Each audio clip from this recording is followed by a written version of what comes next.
Өтін алып тастаған кісі бүйтіп айтады: менің өтім жоқ қой дейді. Жаным ау, сіздің өтіңіз емес, сіздің өт қалташаңыз жоқ.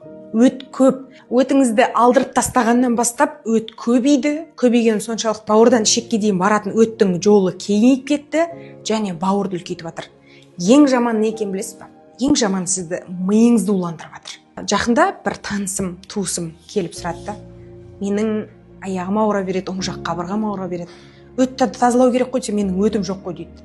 Өте андай тілі күрмеленіп зорға сөйлеп тұр да, ана инсульт алған кезде паралич болып қалады ғой, тура сол деңгейде сөйлеп тұр. Бірақ паралич болмаған, инсульт ешнәрсе алмаған. Өттің сондай токсичный екені белгілі. Ол тұра берген кезде ол ішекке бөлінеді, ол бауырдың ішін улайды, сол арқылы ол миды улайды.